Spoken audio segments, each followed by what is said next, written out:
Hello everyone, now I will show you how to set up your Linksys router. And before I start, I want to remind you that if my video will help you, please support my work. Half of all donations I send to animal shelters. All details are in the description down below. So, the first step is to power on the router. Take the power adapter. Connect one end of the power adapter to a wall socket and the other end to the router.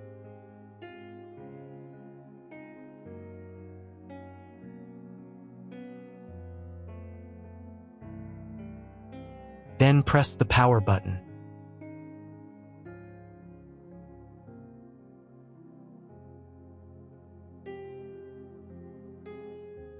Once it's on, an indicator will light up. It may take a few minutes for it to completely turn on.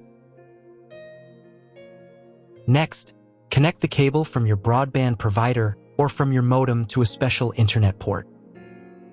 This port is often called WAN and is usually a different color. Each cable should be inserted until it clicks into place. Now you need to reset the router back to its factory settings. Press and hold the router's reset button for 10 seconds. Wait until the lights on the router start to flash. Sometimes, this button is located inside the router casing to prevent accidental presses. Use a thin object to push it down.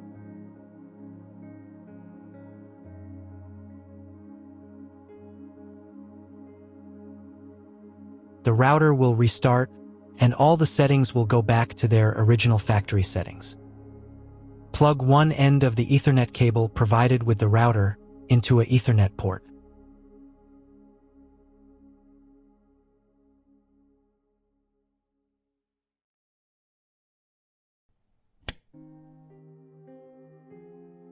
Plug the other end into your computer or laptop's Ethernet card.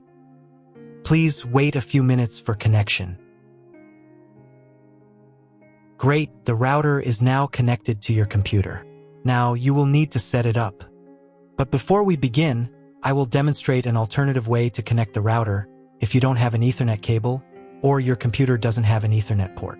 Just connect the router to the power adapter and the cable from your internet provider. This will enable Wi-Fi.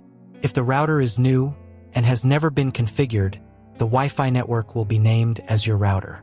Your router has a unique Wi-Fi network name and password that is printed on a label. Connect to it. Great, you've connected to the router. Now let's start setting it up.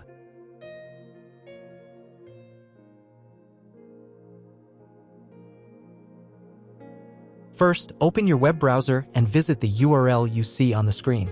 Use the URL bar instead of the search bar. At the beginning, you will see a form with a login and password. Usually, it is admin and admin.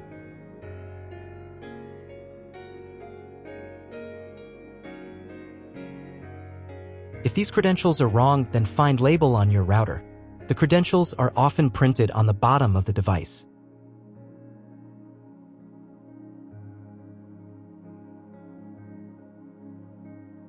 If none of this works, it means that your router has already been configured and someone has changed the login and password. If you can't find out the login credentials, just reset the router to factory settings. And then log into the router's personal cabinet using the standard credentials. If your router settings do not look like mine, it means that your router has a different firmware. I made a video for every firmware type. You can find all the links in the description down below. I want to warn you right away that there are many firmware versions and they may differ slightly. But don't worry, you will succeed. Just watch the video and follow the instructions. At first, you need to set a password for the router's admin panel.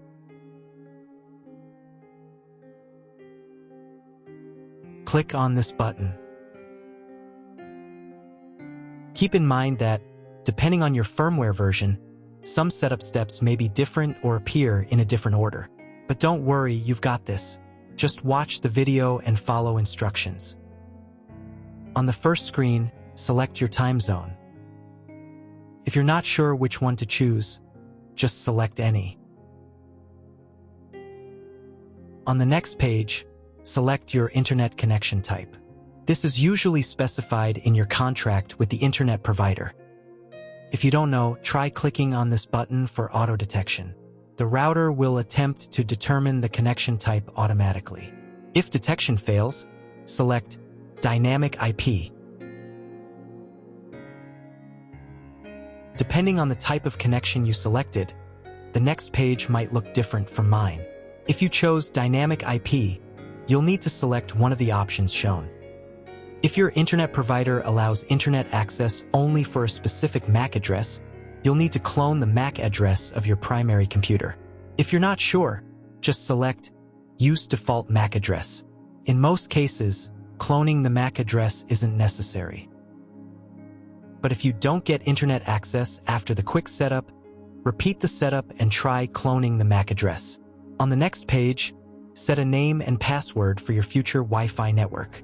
You'll see one or more available Wi-Fi bands for your router. If there are several, enable them all and set a name and password for each network. When you write the credentials, click the Next button.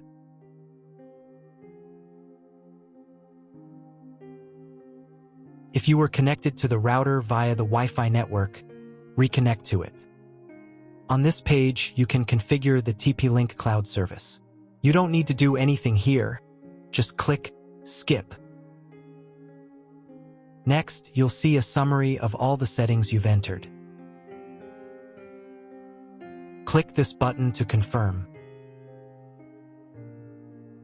Wait while the router tries to connect to the internet. If it fails, double-check that all cables are properly connected. Click Skip, then try rebooting the router.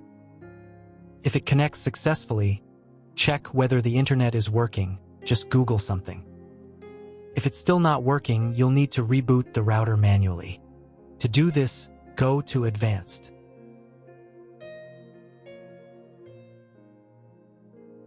Then select System. Select Reboot tab and click on the Reboot button.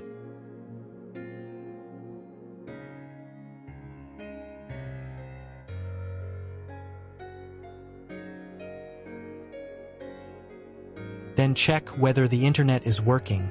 Just Google something. If the internet still doesn't appear, log back into the router's admin panel using the password you created at the start. Go to the internet and then clone MAC address.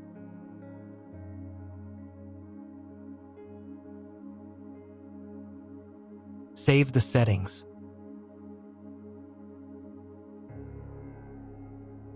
Reboot your router again.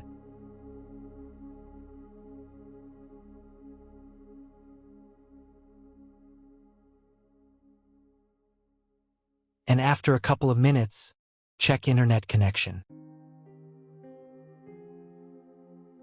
If internet still doesn't appear, contact your internet service provider.